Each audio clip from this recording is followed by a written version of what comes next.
This particular video we are going to talk about the difficulties जो कि हमारे 11th class के students face कर रहे हैं और अपनी 12th क्लास स्टार्ट करने से पहले 11th क्लास के सिलेबस की हेकड़ी कैसे निकालनी है, ये आज हम इस वीडियो में डिस्कस करने वाले हैं। अगर आपके पास 90 दिन का भी टाइम है मेरे दोस्त और आप एक जनरल लेवल पे भी बैठे हैं, अगर आप एक बेसिक लेवल पे भी बैठे हैं, तो भी आप अपने कंसेप्ट्स को क्लियर कर सकते हैं मेरे दोस्त। लगभग 80% या इससे ज्यादा बच्चे होते हैं ये कहते हैं हमारा 11th बर्बाद। तो मेरे दोस्त आप इन 80% में ना आ रहे हो, आप रेस्ट 20% में आ रहे हो, ये आपका टारगेट होना चाहिए। लेकिन मेरे भाई 11th अगर आपकी एक बार ढंग से ठीक तरीके से मीडियोकर तरीके से भी कंप्लीट हो गई तो 12th भी अच्छे से स्टार्ट कर पाओगे, जिससे आपको कोई प्रॉब्लम हो ही ना लगे।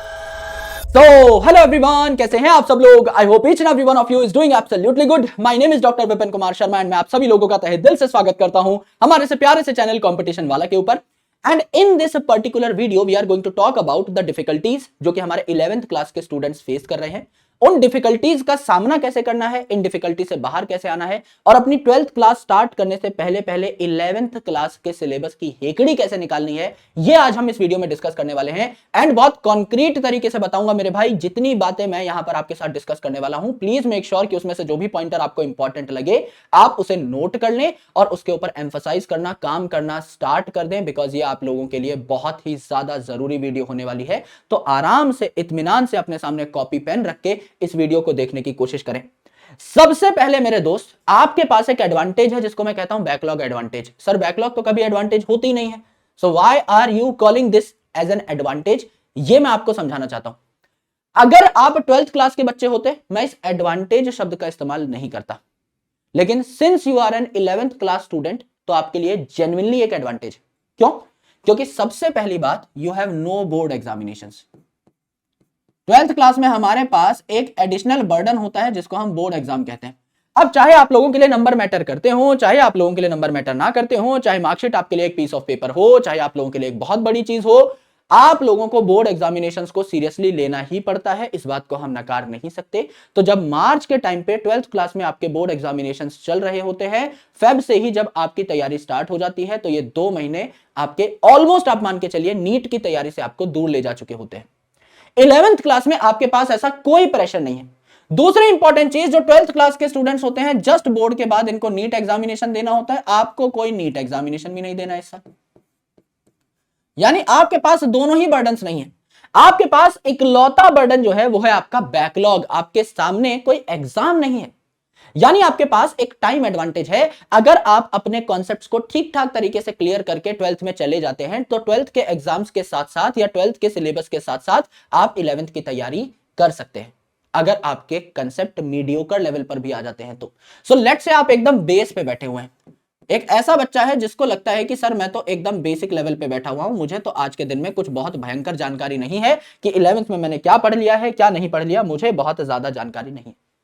सो what you need to do is, आपको सिर्फ जनरल रिसोर्स पढ़ने हैं। अभी आपको ज्ञानी नहीं बनना है, इतना टाइम आपके पास है ही नहीं कि आप ज्ञानी बन पाए। खुद सोच के देखिए मेरे भाई, अगर आप मोटा मोटा देखें तो 1 अप्रैल से आपकी 12th क्लास की क्लासेस स्टार्ट हो जाएंगी। बिल्कुल हो जाएंगी। आज से टाइम पकड़ लीजिए, आपके पास आपका नवंबर महीना ऑलमोस्ट आप मान के चलिए कि आपका जा चुका है। आप अगर ये वीडियो लेट देख रहे हैं, आपके पास दिसंबर है, आपके पास जनवरी है, आपके पास फरवरी है और मार्च में आपके लेट से 11th क्लास के पेपर होंगे, या इनमें से किसी भी एक महीने आपके पेपर होंगे। इसको हम लोग काट के चलते हैं। मोटा मोटा आपके पास 90 दिन का टाइम है। अगर मैं बहुत कंजर्वेटिव भी चलूं तो इससे ज्यादा ही टाइम है आपके पास, लेकिन मैं कह रहा हूं आपके पास 90 दिन का टाइम, इससे ज्यादा टाइम आपके पास नहीं। अगर आपके पास 90 दिन का भी टाइम है मेरे दोस्त और आप एक जनरल लेवल पे भी बैठे हैं, अगर आप एक बेसिक लेवल पे भी बैठे हैं, तो भी आप अपने कंसेप्ट्स को क्लियर कर सकते हैं मेरे दोस्त। क्योंकि बायो में अगर मैं आपकी बात करूं तो बायोलॉजी में एनसीईआरटी इज द रामबाण बुक, इसके बाहर तो जाना ही नहीं है। तो कई सारी सीरीज चल रही है मेरे दोस्त जहां पे आप एनसीईआरटी को डायरेक्टली समझ सकते हैं, डायरेक्टली पढ़ सकते हैं। और अगर कोई चीज आपको इनकेस समझ में नहीं आती तब आप बैच को रेफर कर सकते हैं। यानी हमारी प्रचंड सीरीज आती है एब्सोल्युटली फ्री ऑफ कॉस्ट, हमारी उम्मीद सीरीज आती है एब्सोल्युटली फ्री ऑफ कॉस्ट, हमारी NCERT line by line series चल रही है यहां पर कंपटीशन वाला चैनल पर ही, उसको भी आप फॉलो करना स्टार्ट कर सकते हैं। लेकिन मैं चाहूंगा कि आपको एक ऐसा बैच मिले जो पहले से कंप्लीटेड है, जो कि रिकॉर्डेड फॉर्मेट में है, जिससे आप अपनी तैयारी सेल्फ पेस पे कर सकें। तो आप चाहें तो पहले के भी एनसीईआरटी लाइन बाय लाइन देख सकते हैं, मेरे वीडियोस आपको यहां पर मिल जाएंगे। इसके अलावा मेरे दोस्त यहां पर माइंड मैप सीरीज आती है रिवीजन के लिए, तो इनमें से कोई सीरीज पकड़ो फॉर जनरल थ्योरी, इनमें से कोई सीरीज पकड़ो फॉर थ्योरी। थ्योरी करो, देन आप मेडिजी नाम की किताब पढ़ लो, आपके भाई ने यानी मैंने ही लिखी है, या फिर एनसीईआरटी पढ़ लो, सबसे बेस्ट रहेगा एनसीईआरटी पढ़ लो, कोई किताब बेचने की खरीदने की जरूरत नहीं है ना।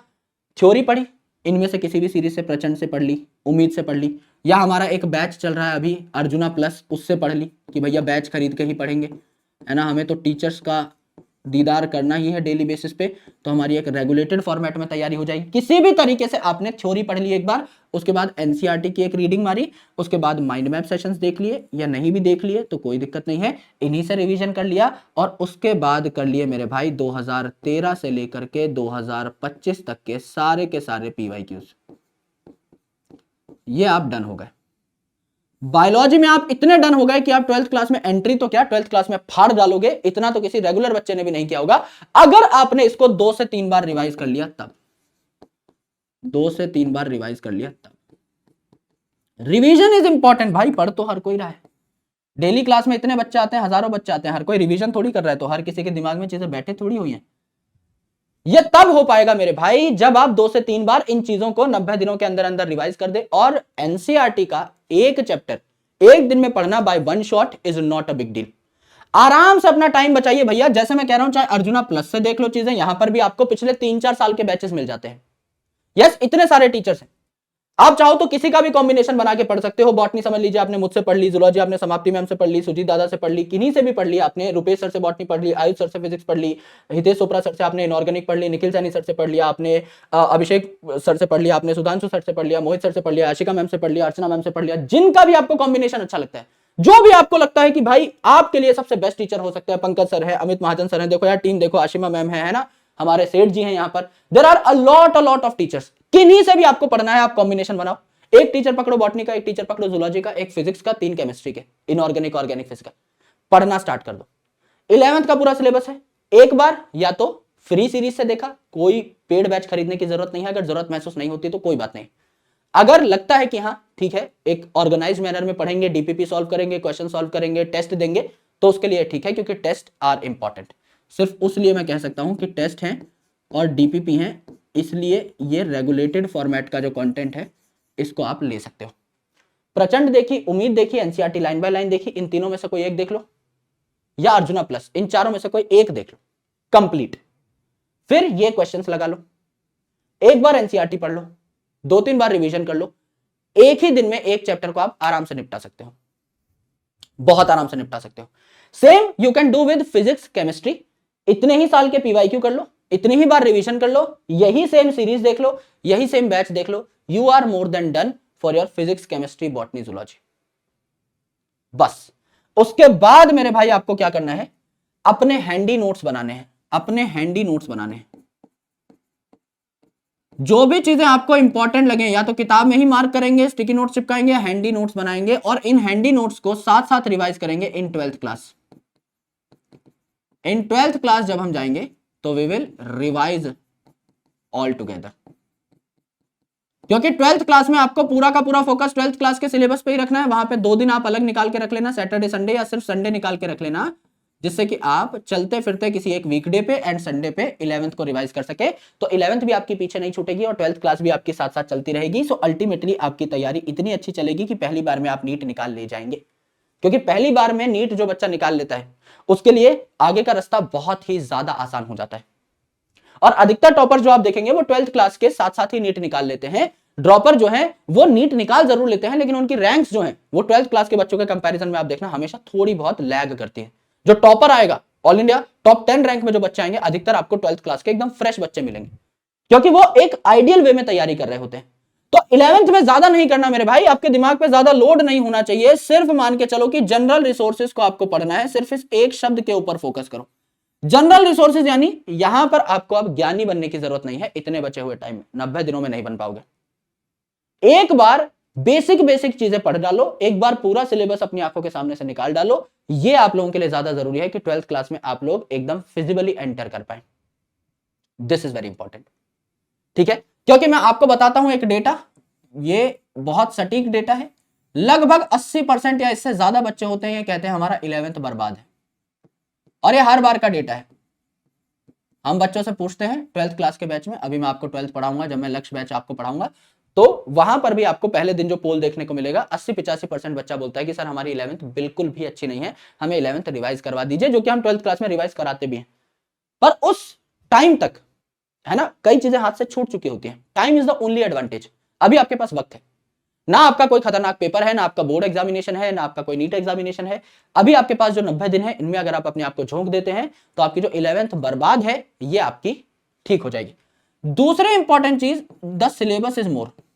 12th क्लास में आपके पास कंपैरेटिवली कम सिलेबस होता है, तो आप जल्दी जल्दी सिलेबस को निपटा सकते हो और नीट के रिवीजन की ओर बढ़ सकते हो। लेकिन तब तक 11th का बैकलॉग मत छोड़ो, थोड़ा अपने एंड से जो सिलेबस है उसको कवर अप करके रखो। तो सिलेबस ज्यादा है तो 11th से ज्यादा क्वेश्चंस बन रहे होते हैं। तो पहली बात तो अगर इतना काम कर ले गए तो 12th क्लास में एंट्री करने में आसानी होगी। और दूसरा, अगर इतना काम कर गए तो आप मान के चलो लगभग 55 से 60% सिलेबस आपका कवर हो जाएगा। तो 12th भी इजी होगी, सिलेबस भी कवर हो रहा है, मजा भी आएगा 12th क्लास पढ़ने में, और बर्डन भी महसूस नहीं होगा, तो पहली बार में निकाल भी ले जाओगे। और अपनी स्पीड को बढ़ाना मेरे दोस्त, अभी जो है आराम आराम से नोट्स बना बना के, एकदम ऐसा नहीं करना है। मैं क्या कह रहा हूं, हैंडी नोट्स बनाने हैं, पूरी पोथी नहीं लिखनी है, otherwise you won't be able to complete this series also. इस सीरीज को भी पूरा नहीं कर पाओगे। बहुत हैंडी नोट्स बनाने हैं, बहुत सिलेक्टिव नोट्स बनाने हैं मेरे दोस्त, पूरे के पूरे एकदम एंड टू एंड बैठ बैठ के चीजों को नहीं लिखना है। कहीं आपको लगे कि यार ये इन्फॉर्मेशन बायोलॉजी की तो एनसीईआरटी में दे रखी है, तो कोई बात नहीं, मत लिखो, उसको एनसीईआरटी में ही मार्क कर लो। फिजिक्स केमिस्ट्री में जहां लगे कि हाँ नोट्स बनाने की जरूरत है, वहां नोट्स बना लो, कोई न्यूमेरिकल लिखने की जरूरत है न्यूमेरिकल लिख लो। बायोलॉजी में अगर आपको लगता है कि हाँ आप थोड़ा सा बच सकते हो, अगर आपके पास रेडीमेड नोट्स हैं, आपके पास मेड इजी है, आपको लगता है एनसीईआरटी में ही मैं स्टिकी नोट चिपका लूंगा, तो दैट्स फाइन। तो पहली बात तो हैंडी नोट्स बनाओ, यहां आपका टाइम बचेगा। और दूसरा, वीडियो को 1.5x से 1.75x या 2x के बीच में ही देखो मेरे भाई, इसमें भी आपको चीजें समझ में आ जाएंगी।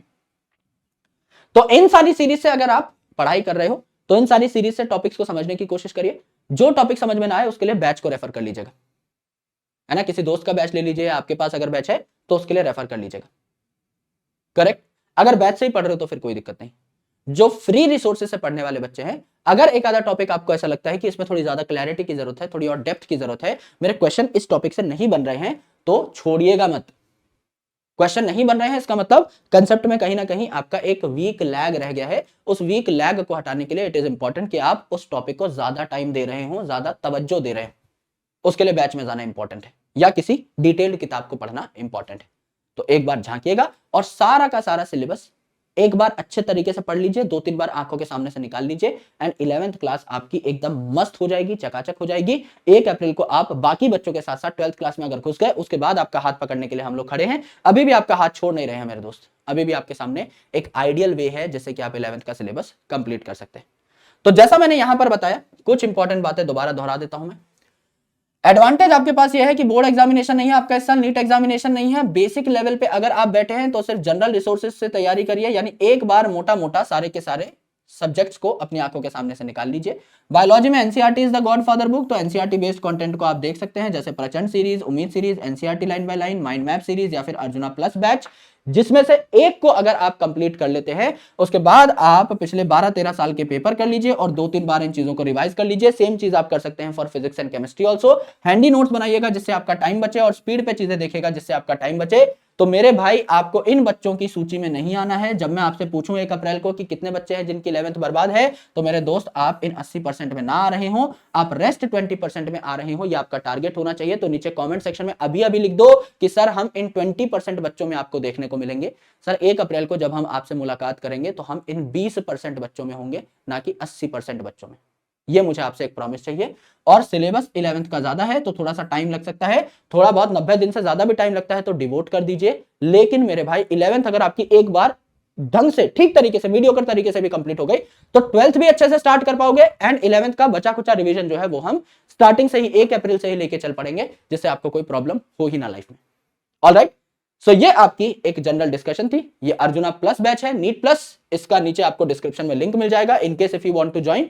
बहुत सस्ता सा बैच है, प्यारा सा बैच है, बहुत ज्यादा इसकी फीस नहीं है। बचे हुए टाइम में अगर आप चाहते हैं कि मैं किसी फ्री रिसोर्स पे रिलाई ना करूं, मैं टेस्ट दूं, मैं अच्छी खासी डीपीपी सॉल्व करूं, सब कुछ मुझे मिल जाए, पिछले 3-4-5 सालों के बैचेस मुझे मिल जाए, सब कुछ यहाँ पे ऑलमोस्ट है। मतलब इतनी सारी टीम्स हैं, 3 टीम्स तो आपको इसी साल मिल रही हैं, और पिछले 2 साल की जो आपकी फैकल्टीज है उनके साथ भी आपको अलग अलग कॉम्बिनेशंस में टीचर्स देखने को मिल रहे हैं। सो गो फॉर इट, अगर आप अफोर्ड कर सकते हो तो। अगर आपको लगता है सर फ्री रिसोर्सेज से भी हमारा काम चल जाएगा, तो कोई बहुत बड़ी दिक्कत नहीं है। ऑलराइट, सो अपनी तैयारी करिए, नीचे कमेंट सेक्शन में लिखिए कि सर हम अपनी 11th बर्बाद नहीं होने देंगे, जितना हमारे पास अभी मुनासिब वक्त है इसमें हम लोग जान लगा देंगे और बहुत अच्छे तरीके से अपनी प्रिपरेशन करेंगे। बस एक प्रॉमिस मुझे आपसे चाहिए और कुछ नहीं। मिलते हैं आपसे अगले पढ़ाई वाले सेशन में, तब तक अपना ख्याल रखिए। लॉट्स ऑफ लव, जय हिंद, बहुत बहुत शुक्रिया, बाय।